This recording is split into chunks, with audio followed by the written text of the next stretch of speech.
Hər vaxtınız xeyir dostlar. Yenə də hörmətli tədbir rəhbəri Vüqar Qurbanova müraciət eləmək istəyirəm. İlk öncə bildirim ki, 2 gündür səhhətimlə əlaqədar Bərdə rayon Mərkəzi Xəstəxanasına gedirəm.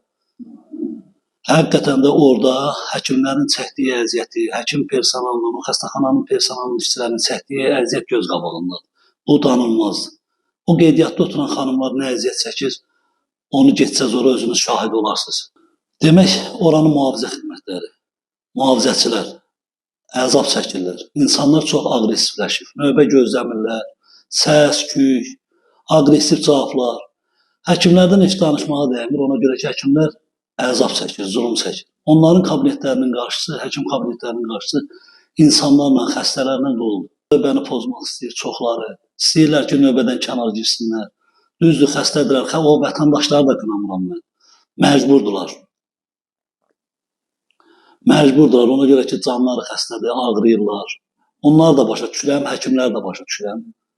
Həkimlərə bir daha təşəkkür edirəm ki, sağ olun, əziyyət çəksiniz, həqiqətən də siz qəhrəmansınız, sizin əziyyətiniz danılmazdır.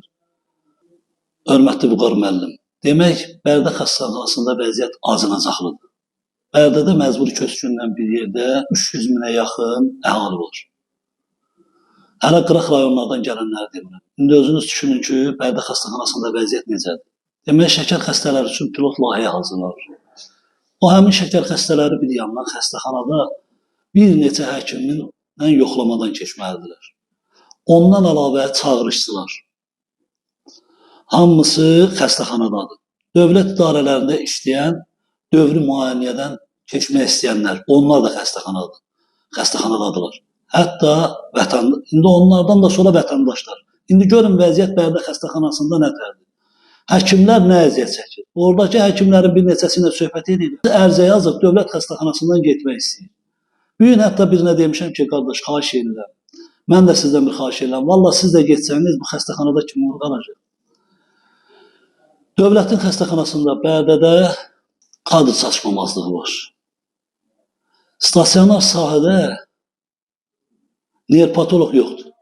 Məcburdular ki, neyropatoloqdan ötəri Bərdə Mərkəzi Xəstəxanası başqa rayona göndərsinlər xəstəni.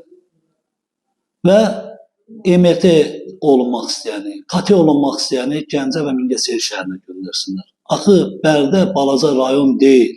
Keçən səfər də sizə müraciət elədim, hörmətli Vüqar müəllim. Xahiş edirəm bu işləri nəzərə alasınız.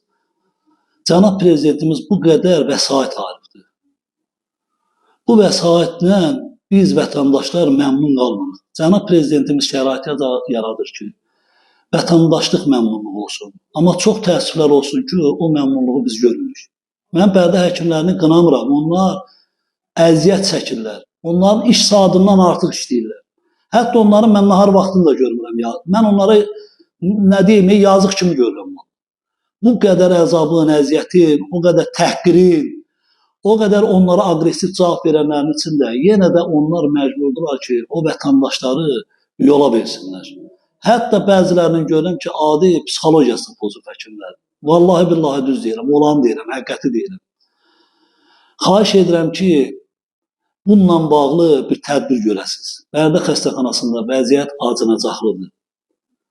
Acınacaqlı o vəziyyətdir ki, bax, o sadaladığım şəkər xəstələri üçün pilot layihənin hazırlanır, o xəstələr, şəkər xəstələri orada.